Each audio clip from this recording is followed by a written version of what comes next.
ಏನ್ ನೀನ್ ಮಾಡಿರೋದು ಹೇಳಪ್ಪ.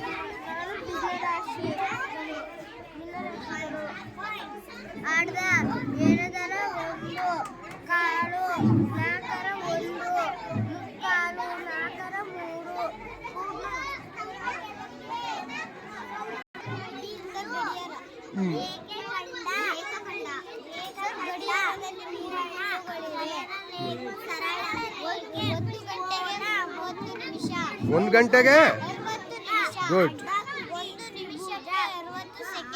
ಗುಡ್.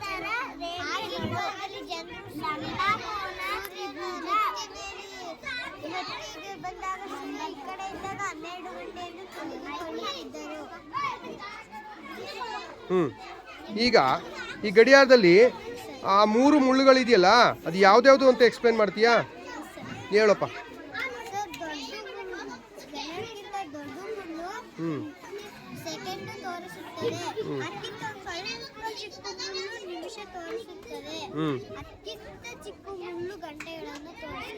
ಗುಡ್. ಈಗ ನಾನೊಂದು ಟೈಮ್ ಫಿಕ್ಸ್ ಮಾಡ್ತೀನಿ ಅಲ್ಲಿ, ನಿಂಗೆ ಟೈಮ್ ಹೇಳಕ್ ಬರುತ್ತಾ? ಹೇಳ್ತೀಯಾ? Very good.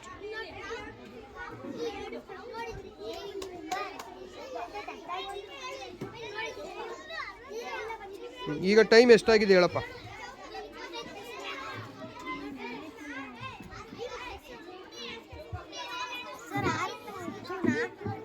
ಹ್ಞೂ 4 ಗಂಟೆ 30 ನಿಮಿಷ. 4 ಗಂಟೆ 30 ನಿಮಿಷ. Right, very good, keep it up.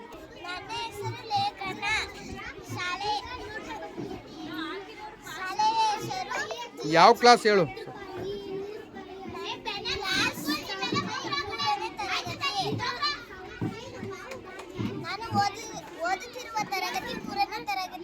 ಅದೇನೇನಂತ ಹೇಳು.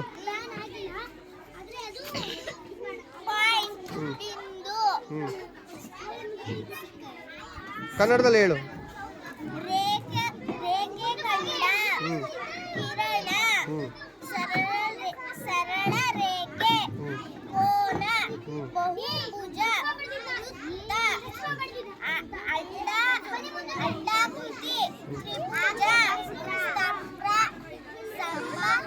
ಸಮಾಂತರ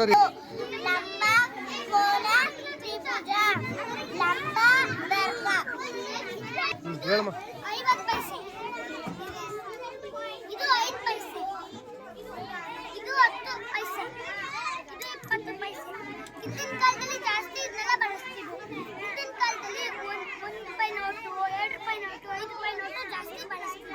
ಈಗ ಯಾಕಿಲ್ಲ ಅದು?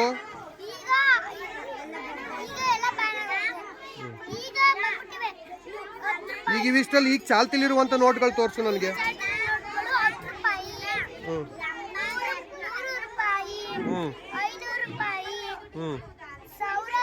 ಈಗ 1000 ರೂಪಾಯಿ ಚಾಲ್ತಿ ಇದೆಯಾ? Very good. ಅದು ಇದೆಯಾ ಇಲ್ವಾ? ಇಲ್ಲ.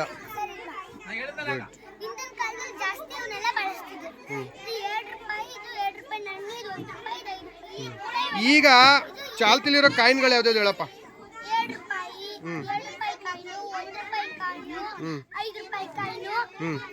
10 ರೂಪಾಯಿ ಕಾಯಿನು, 20. Very good.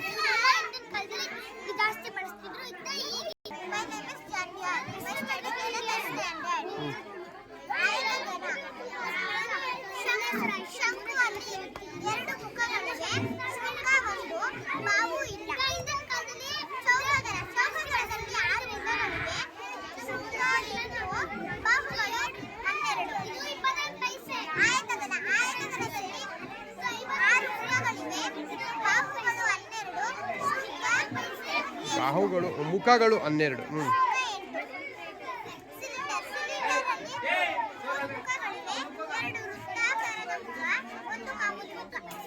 ವಕ್ರ ಮೇಲ್ಮೈ, ಒಂದು ವಕ್ರ ಮೇಲ್ಮೈ, 2 ವೃತ್ತಾಕಾರದ ಮೇಲ್ಮೈ. ಗುಡ್.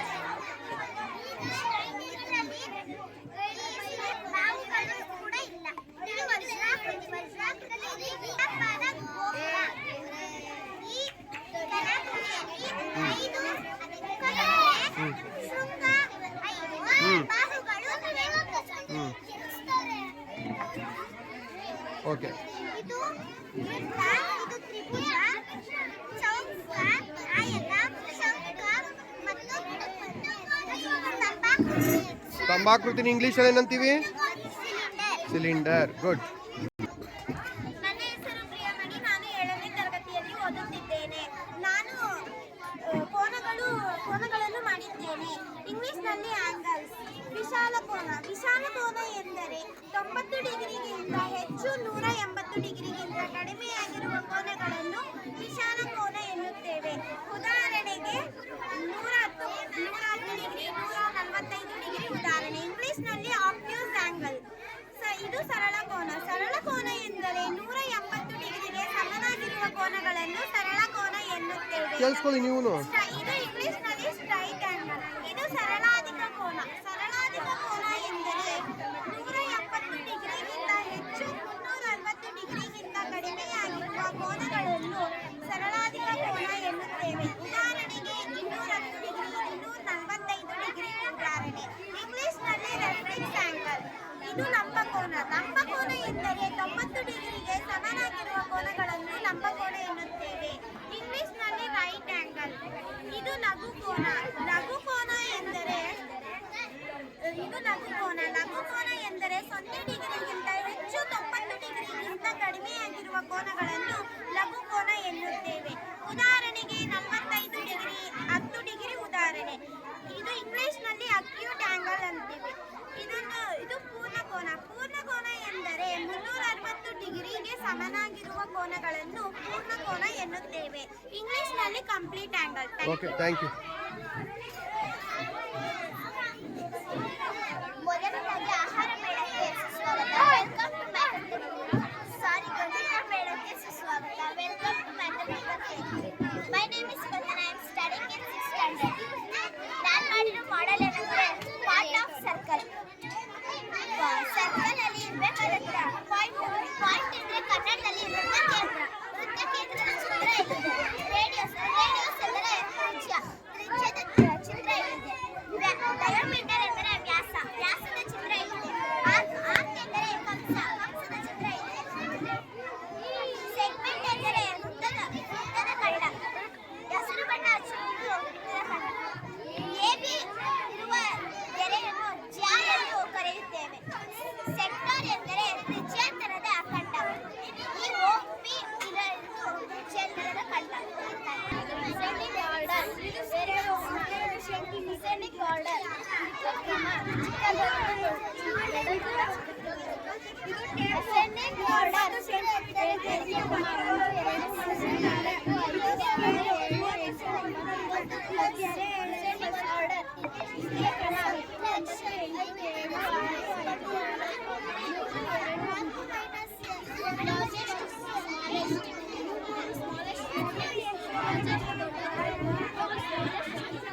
ಈ ಕಡೆಗೆ ಬಂದರೆ ಯಾವುದಿದು? ಇದು ಇಳಿಕೆ ಕ್ರಮನ ಏರಿಕೆ ಕ್ರಮನ? ಮೇಲಿಂದ. Very good. ಈಗ ಚಿಕ್ಕದಿಂದ ಮೇಲಕ್ಕೆ ಹೋದ್ರೆ ವೆರಿ ಗುಡ್, ಅದು ಅಸೆಂಡಿಂಗ್ ಆರ್ಡರ್. ಗುಡ್. ನೆಕ್ಸ್ಟ್.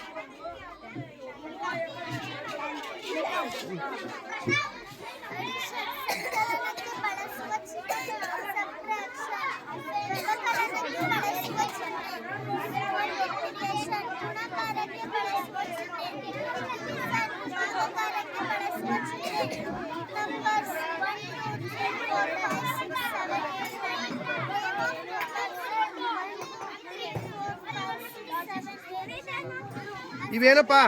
ನಿನ್ನ ಹೆಸರು ಹೇಳೋ.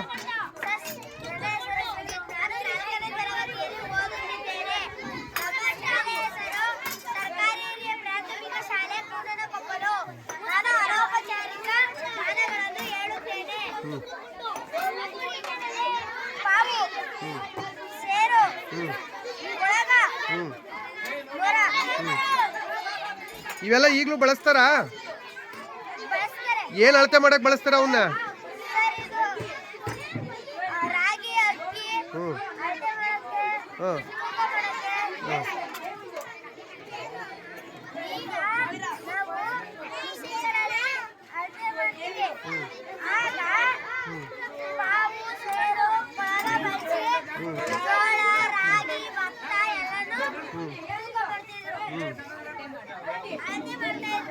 ಓಕೆ, ಇದೇನಪ್ಪ?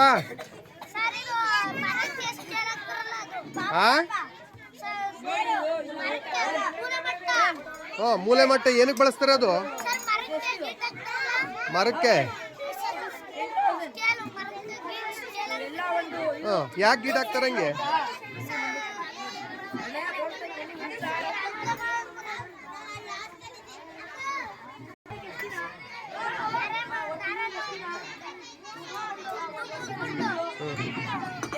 ಇದೇನಪ್ಪ ಇದು?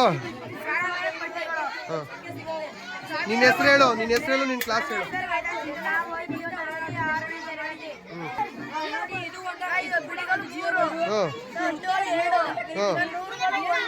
ಎಷ್ಟಾಯ್ತು ಈಗ ಒಟ್ಟದು? ಬೇರೆ ತಗೋ, ನಂಬರ್ಗಳಿಲ್ವಾ?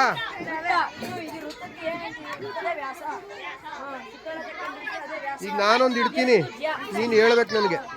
ಕೊಡಲಿ ನಂಬರ್ಸ್ ಯಾಕೆ ಒಳಗಡೆ ಇಟ್ಕೊಬಿಟ್ಟಿದೀಯಾ? ಈಗ ಇದನ್ನ ನನಗೆ ಹೇಳ್ಬೇಕು ಎಷ್ಟಾಯ್ತು ಅಂತ. ನೀನು ಎಷ್ಟಾಯ್ತು ಈಗ ಒಟ್ಟು ಹೇಳು.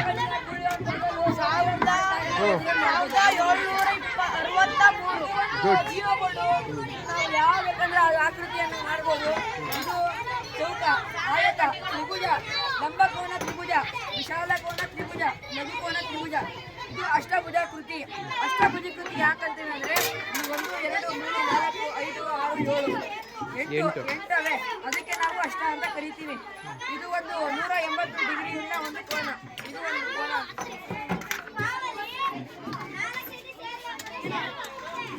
ಇದೇನು ಇದು? ಏನಂತ ಕರಿತೀವಿ ಅದನ್ನ? ಇದು ಒಂದು ಜಿಯೋಬೋರ್ಡ್. ವೃತ್ತದ ಜಿಯೋಬೋರ್ಡು. ಇದು ಕೇಂದ್ರ, ವೃತ್ತದ ಕೇಂದ್ರ ಬಿಂದು. ವೃತ್ತದ ಕೇಂದ್ರ ಬಿಂದುವಿಂದ ಆಗಿ ಹೋಗಿರುವ ಒಂದು ಅಡ್ಡ. ಏನು ಕಟ್ಟಾಗೋಗಿದ್ಯಾ ಅದು? ಕಟ್ಟಾಗಿದೆಯಾ ಅದು? ಸರಿಯಾಗಿ ಹಿಡ್ಕೋ. ಅದೇನು ಕಟ್ಟಾಯ್ತು? ಅಲ್ಲಿಗೆ ಮೊಳೆ ಟೈಟ್ ಮಾಡು. ಇದು ಒಂದು ವ್ಯಾಸ. ಇದು ವೃತ್ತದ ಕೇಂದ್ರ ಬಿಂದುವಿಂದ ಮತ್ತೊಂದು ಇದು ಬಿಂದುವನ್ನು ಸಾಗಿಸುವ ವೃತ್ತದ ಕೇಂದ್ರ ವ್ಯಾಸ ಅಂತ ಕರೀತೀವಿ. ಇದು ಒಂದು ತ್ರಿಜ್ಯ. ಇದೇನಿದು ಇಲ್ಲಿಂದ ಇಲ್ಲಿವರೆಗಿರೋದು? ತ್ರಿಜ್ಯ. Very good. ವೃತ್ತದ ಇದು ಇಲ್ಲಿಂದ ಜ ಶುರುವಾಗಿ ಮತ್ತು ಜ ಪಟ್ಟಿಗೆ ಇದು ಅಲ್ಲಿಂದ ಕಂಸ ಅಂತ ಕರೀತೀವಿ. ಕಂಸ ಮತ್ತು ಜ ಇದು ಒಳಗೊಂಡಿರೋ ಭಾಗಕ್ಕೆ ವೃತ್ತಖಂಡ ವೃತ್ತದ ಖಂಡ ಅಂತ ಕರೀತೀವಿ. ಏನಿದು? ಇದ್ರ ವಿಶೇಷ ಏನಪ್ಪ? ಏನೋ ಬರ್ದಿದ್ಯಾ? ನಮ್ಮ ಶ್ರೀನಿವಾಸ ರಾಮಾನುಜನ್ ಮಾಡಿರೋ ಒಂದು ವಿಶೇಷ. ಇದು ಒಂದು ವಾರಕ್ಕೆ 7 ದಿನ, ಒಂದು ತಿಂಗಳಿಗೆ 30 ದಿನ, ಒಂದು ವರ್ಷಕ್ಕೆ 12 ತಿಂಗಳು. ಇದೆಲ್ಲ ಗುಣಿಸಿದ್ರೆ 25, 2520 ಒಂದು ಸಂಖ್ಯೆ ಬರುತ್ತೆ. ಆ ಸಂಖ್ಯೆ ಏನು ವಿಶೇಷತೆ ಅಂದ್ರೆ 1 ರಿಂದ 10 ಎಲ್ಲ ಸಂಖ್ಯೆಗಳಿಂದ ಭಾಗ ಆಗುತ್ತೆ. Very good. ಅದು ಕಂಡಿಡಿದವ್ರು ಯಾರು? ನಮ್ಮ ಶ್ರೀನಿವಾಸ ರಾಮಾನುಜನ್. Very good. ಇದು ಭಿನ್ನರಾಶಿಗಳ ಬಗ್ಗೆ. ಒಂದು ಪೂರ್ಣ ಭಾಗ. ಒಂದು ಪೂರ್ಣ ಭಾಗವನ್ನು 7 ಭಾಗ ಮಾಡಿದರೆ ಎರಡನೇ ಒಂದು. ಒಂದು ಪೂರ್ಣ ಭಾಗವನ್ನು ಮೂರನೇ ಮೂರು ಭಾಗ ಮಾಡಿದಾಗ ಮಾಡಿದರೆ ಮೂರನೇ ಒಂದು. ಒಂದು ಪೂರ್ಣ ಭಾಗವನ್ನು 4 ಭಾಗ ಮಾಡಿದರೆ ನಾಲ್ಕನೇ ಒಂದು. ಒಂದು ಪೂರ್ಣ ಭಾಗವನ್ನು 5 ಭಾಗ ಮಾಡಿದರೆ 5ನೇ ಒಂದು. ಒಂದು ಪೂರ್ಣ ಭಾಗವನ್ನು 6 ಭಾಗ ಮಾಡಿದರೆ 6ನೇ ಒಂದು. ಒಂದು ಪೂರ್ಣ ಭಾಗವನ್ನು 7 ಭಾಗ ಮಾಡಿದರೆ 7ನೇ ಒಂದು. ಒಂದು ಪೂರ್ಣ ಭಾಗವನ್ನು 8 ಭಾಗ ಮಾಡಿದರೆ ಒಂದು ಗಂಟೆ ದಿನ ನಾನು ವಿನಾಶಿ ಬಗ್ಗೆ ಹೇಳ್ಕೊಡ್ತೀನಿ. ವಿನಾಶಿ 3 ವಿಧ: ಸಮವಿನಾಶಿ, ವಿಷಮವಿನಾಶಿ ಮತ್ತು ಮಿಶ್ರವಿನಾಶಿ. ಛೇದ ಜಾಸ್ತಿ ಇದ್ದು ಅಂಶ ಕಡಿಮೆ ಇದೆ ಅಂದರೆ ಸಮವಿನಾಶಿ ಅಂತ ಕರಿತೀವಿ. Very good. ಅಂಶ ಜಾಸ್ತಿ ಇದ್ದು ಛೇದ ಕಡಿಮೆ ಇದೆ ಅಂದರೆ ಮಿಶ್ರವಿನಾಶಿ ಅಂತ ಕರಿತೀವಿ. ಇನ್ನೊಂದು ಅಂಕಿ ಕಡಿಮೆ ಅಂದರೆ ಮಿಶ್ರವಿನಾಶಿ ಅಂತ ಕರಿತೀವಿ. ಇದು ಕಾಲ್ ಭಾಗ ಅಂತ ಕರಿತೀವಿ, ಇದು ಅರ್ಧ ಭಾಗ ಅಂತ ಕರಿತೀವಿ, ಇದು ಮುಕ್ಕಾಲು ಭಾಗ ಅಂತ ಕರಿತೀವಿ, ಇದು ಪೂರ್ಣ ಭಾಗ ಅಂತ ಕರಿತೀವಿ. Very good.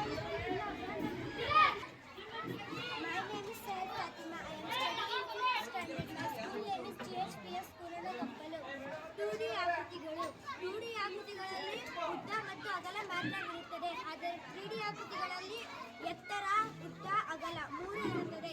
2D ಆಕೃತಿಗಳಿಗೆ ಉದಾಹರಣೆಗಳೆಂದರೆ ಚೌಕ, ಆಯತ, ಸಮಾಂತರ ಕೃತಿ, ಚತುರ್ಭುಜ, ತ್ರಿಭುಜ, ವಜ್ರಾಕೃತಿ ಹಾಗೂ ವೃತ್ತ. 3D ಆಕೃತಿಗಳಿಗೆ ಉದಾಹರಣೆಗಳೆಂದರೆ ಚೌಕ, ಘನ ಮತ್ತು ಆಯತಘನ ಮುಂತಾದವು. ಓದುತ್ತಿರುವ ತರಗತಿ 5ನೇ ತರಗತಿ ನಮ್ಮ ಶಾಲೆಯ ದಿನದ ವಿಶೇಷ ರಾಷ್ಟ್ರೀಯ ಗಣಿತ ದಿನ.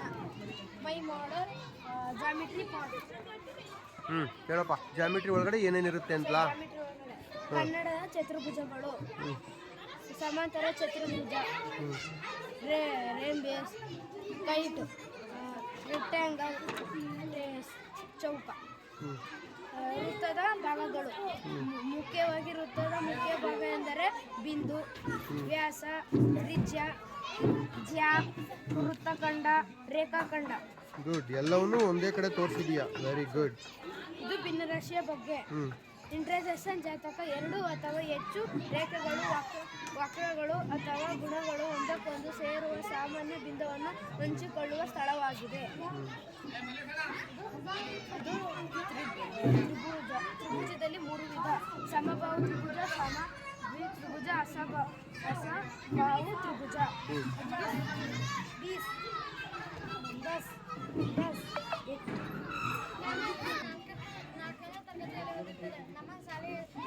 ತರಗತಿಯಲ್ಲಿ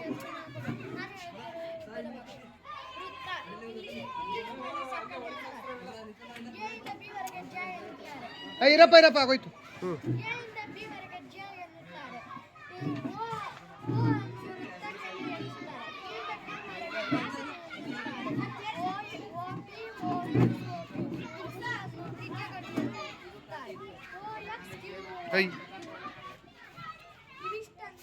ತ್ರಿಜ್ಯಾಂತರ ಖಂಡ ಎನ್ನುತ್ತಾರೆ.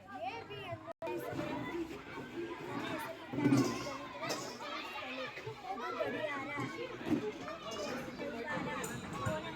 ವಿಭಾಜಕ ಪಟ್ಟಿ.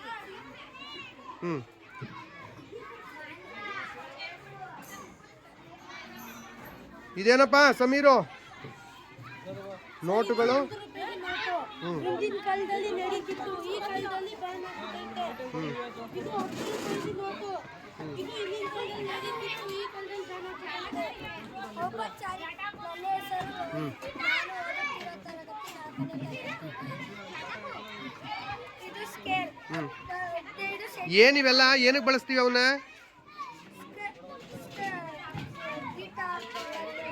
ಇದನ್ನು ಸೆಂಟಿಮೀಟರ್ ಮಾಡೋಕೆ. ಆ ಟೇಪನ್ನ ಯಾಕೆ ಬಳಸ್ತಾರೆ ಹೇಳು? ಸರ್, ಬಟ್ಟೆ ಹೊಲಿಯೋಕೆ. ಬಟ್ಟೆ ಅಳಿಯೋಕೆ. ಇವು ನಾಣ್ಯಗಳು. ಇವೇನ್ರ ಇವು? ಸರ್, ದ್ರವಗಳನ್ನು ಅಳತೆ ಮಾಡುವ ಸಾಧನ. ತೋರಿಸು ನನಗೀಗ. ಇಲ್ಲೀಗ 4.5 ಲೀಟ್ರು ಪೆಟ್ರೋಲ್ ಅಳಿಬೇಕು. ಸರ್, ಇದು 4. ಮತ್ತೆ ಅದು 4 ಹಾಕ್ರೆ ಎಷ್ಟಾಯ್ತು? Sir, 4 litre. ಹಾಂ, ಸರ್, ಇದು ಅರ್ಧ. ಒಟ್ಟು ಎಷ್ಟಾಯ್ತು? ಸರ್, 4. ಇವೇನು ಇವನು ಇಂಟ್ರೊಡ್ಯೂಸ್ ಮಾಡೋ ನನಗೆ. ಅದು ಎಷ್ಟೆಷ್ಟು ಮಿಲಿ ಇರುತ್ತೆ ಅದು? ಸರ್, ಇದು 25 ಮಿಲಿ ಲೀಟರ್. ಸರ್, ಇದು 50 ಮಿಲಿ ಲೀಟರ್. ಸರ್, ಇದು 100 ಮಿಲಿ ಲೀಟರ್. ಸರ್, ಇದು 250 ಮಿಲಿ ಲೀಟರ್. ಸರ್, ಇದು 500 ಮಿಲಿ ಲೀಟರ್. ಸರ್, ಇದು 1000 ಮಿಲಿ ಲೀಟರ್. ಗುಡ್. ಇದೇನಪ್ಪ? ಅದು ಬಟ್ಟೆಗಳ ನನಗೆ ಎಕ್ಸ್ಪ್ಲೈನ್ ಮಾಡು, ಎಷ್ಟೆಷ್ಟು ಅದು ಅಂತ. ಸರ್, ಇದು 50 ಗ್ರಾಮ್. ಇದು 100 ಗ್ರಾಮ್. ಇದು ಅರ್ಧ ಕೆಜಿ 500 ಗ್ರಾಮ್. ಇದು 1 ಕೆಜಿ. ಇದು 2 ಕೆಜಿ. 1 ಕೆಜಿಗೆ 1000 ಗ್ರಾಮ್.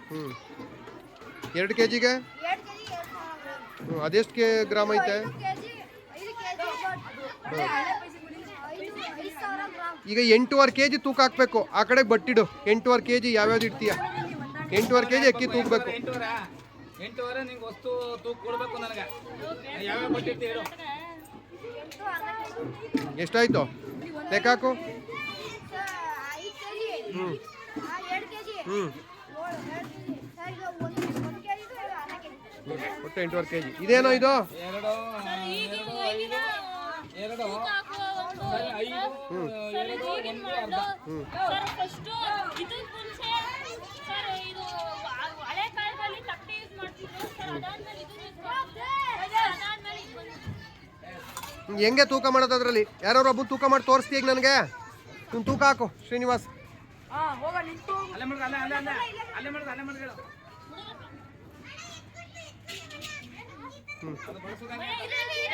ಇರೋ ಫಸ್ಟ್ ಏನು ಮಾಡಬೇಕು? ಫಸ್ಟ್ ಅದು 0 ಮಾಡ್ಕೋಬೇಕು. ಈಗ ಎಷ್ಟು ವೆಯ್ಟ್ ಇದ್ದಾನೆ ಅವನು? 23 ನೀ ಸ್ಟ್ರೈಟಾಗಿ ನಿಂತ್ಕೊಳ್ಳೋ. ನನ್ನೇ ಅರ್ಥ ಮಾಡ್ಸ ಅವನ ಯಾಕೆ ಅರ್ಥ ಮಾಡಿದ್ರೆ 23 kg 900 ಗ್ರಾಮ್ ಡೌನ್. ನೋಡಪ್ಪ ನಾನು ಅರ್ಥ ಮಾಡಿಸ್ಬೇಕು ನೀವು ನೋಡ್ರ sir silent sir 78 kg 400 gram. Good.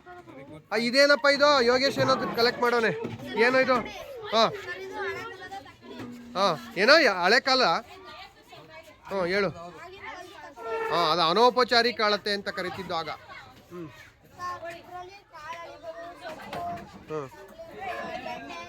ಬೆಣ್ಣೆ ಎಳಿತಿದ್ರು ಆಗ. ಈಗಲೂ ಬಳಸ್ತಾರೆ ಇದು ಹಳ್ಳಿಗಳಲ್ಲಿ. ಈಗಲೂ ಬೆಣ್ಣೆ ತೂಕ ಹಾಕೋದಕ್ಕೆ ಇದನ್ನ ಬಳಸ್ತಾರೆ ಅವರು. ಆಗ 1 ಸೇರು 2 ಸೇರು ಬೆಣ್ಣೆ ಅಂತ ಕಲ್ಲುಗಳು ಇಟ್ಕೋತಾ ಇದ್ರು. ಆ ಕಲ್ಲುಗಳನ್ನ ಇಟ್ಕೊಂಡು 1 ಸೇರು 2 ಸೇರು ಅಂತೇಳಿ ಅಳತೆ ಮಾಡ್ತಿದ್ರು. ಈಗಲೂ ಮಾಡ್ತಾರೆ ಹಳ್ಳಿಗಳಲ್ಲಿ. ಓಕೆ, ಎಲ್ಲ ಚೆನ್ನಾಗಿ ಮಾಡಿದಿರಿ. ಗುಡ್.